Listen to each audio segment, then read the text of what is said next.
If you analyze absolutely everything, then just listening to this will make you feel tired, because there is something happening that almost nobody else understands. You are not overthinking things, you are simply seeing too much. Imagine entering a room, and within a single second, you instantly feel that something does not fit. Nobody has said anything strange, and there is no obvious tension, but you still notice it immediately. You catch a gaze that quickly averts itself, or a smile that lasts half a second too long. You hear a completely normal phrase that sounds just slightly fake, and your mind has already analyzed every single bit of it. From the outside, this looks like a wonderful gift, as if you can see what others cannot see, but from the inside, it does not feel that way at all because it never turns off. You cannot simply just be there, and you cannot just enjoy the moment without doing more. You take it home with you to review it and reconstruct it over and over again. You are the type of person who is completely capable of turning a tiny silence into an entire universe of thoughts. And if you are like this, you already know that it is not easy at all. This is not just about intelligence. It is about seeing too much, too deeply and too constantly, and that utterly drains you. Today we are going to deeply understand the psychology of people who are far too aware, and what is much more important, we will learn how to stop being trapped by your very own mind, because this never appears by pure chance. There are two main paths that lead to this state of being. The first path is simply the way you were born into this world. Highly sensitive people whose nervous system functions just like an ultrafine filter. They feel everything more, and they perceive everything intensely.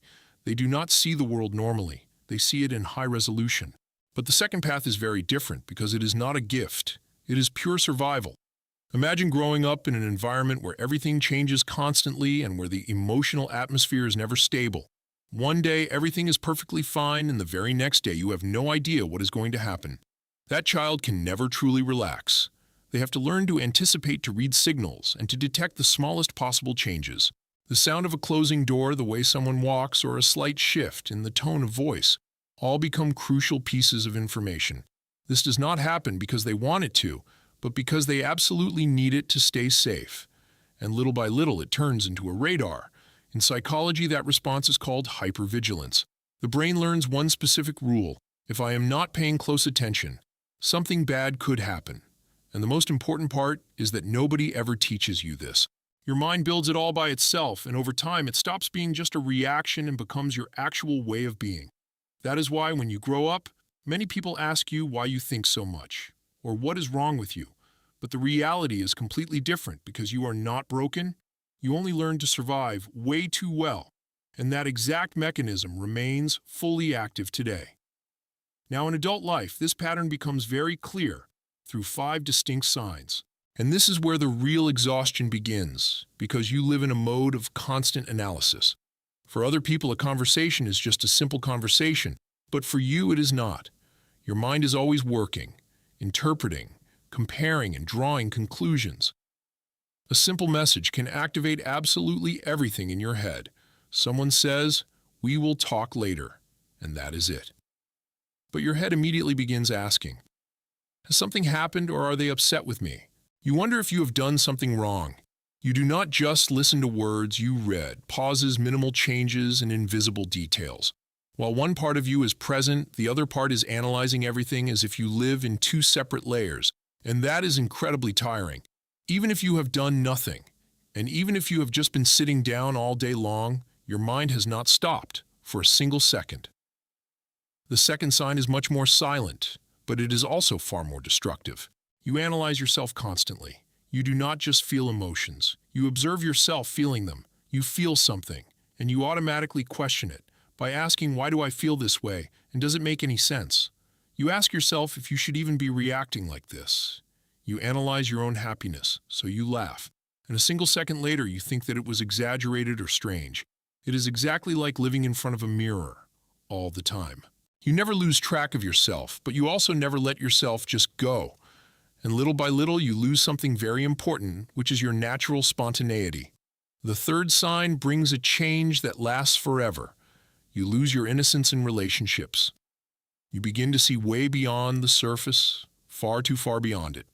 You know that people do not always say exactly what they think, And you know that sometimes there is an underlying intention behind their actions. That knowledge changes everything completely. A compliment is no longer just a simple compliment. An apology does not always seem genuine to you. You start to think about what this person truly wants and why they have done what they did. And even if you do not become a negative person, you certainly become very cautious because you can no longer simply believe in the surface. That caution sometimes makes you feel completely alone, even when you are surrounded by crowds of people.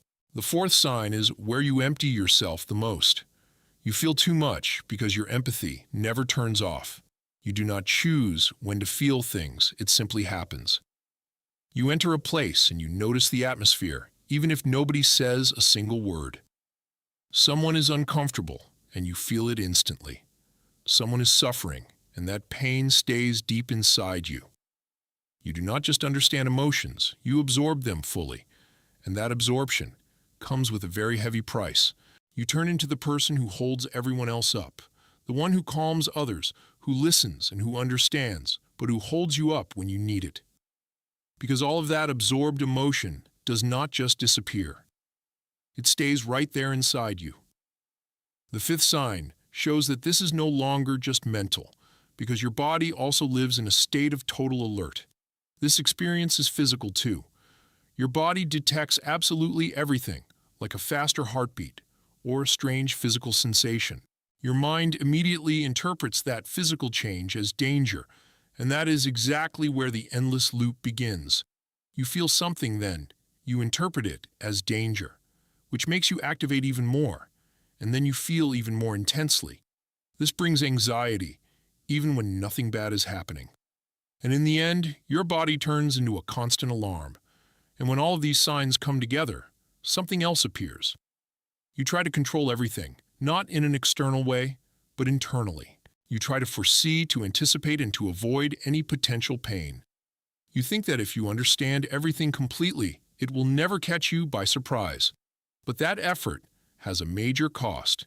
You distance yourself from the present moment, and you begin to live in possible scenarios and in futures that do not even exist yet. Without even realizing it, you stop living what is actually happening right now. So what can you possibly do about it? You cannot just stop being aware, because that does not work. The key is not to see less. The real key is to carry less weight. Not everything you see belongs to you. There are 3 specific things that can change everything for you. First, remember that not everything means something important. Sometimes people are simply tired. Sometimes there is absolutely no hidden message intended for you. Second, remember that not everything you feel needs to be resolved right away. You can simply feel an emotion and let it pass by without analyzing it. Third, remember that you do not have to act on everything you understand. You can see something happening and choose not to intervene, because understanding a situation does not mean you have to carry it. And when you finally begin to let go of that weight, something changes deep within you. Your mind does not disappear, but it softens significantly. You still see things deeply, but you no longer drown in them. You still feel things, but they no longer drag you under. And little by little, you return to the present moment. You stop trying to anticipate everything, and you truly begin to live. Because in the end, you do not need to turn off your mind completely. You only need to lower the intensity of it. You need to pass from a harsh light that analyzes everything to a gentle light that simply illuminates. And then everything becomes much lighter. If you have seen yourself in this description, it is not a coincidence, and you are not complicated. You are simply someone who has learned to see too much for too long, and that experience leaves a deep mark. But it also means something incredibly important. It means that you possess a way of understanding the world that the vast majority of people will never get to have. The key is not to turn that ability off. It is learning to live with it without letting it consume you. Because when you stop carrying absolutely everything, your mind does not disappear. It becomes much lighter, much clearer, and truly yours. And then something changes completely. You stop analyzing life and you finally begin to live it. If you have made it all the way to this point, tell me one thing. At what specific moment in your life did you begin to be this way? Sometimes truly understanding where it all comes from changes absolutely everything.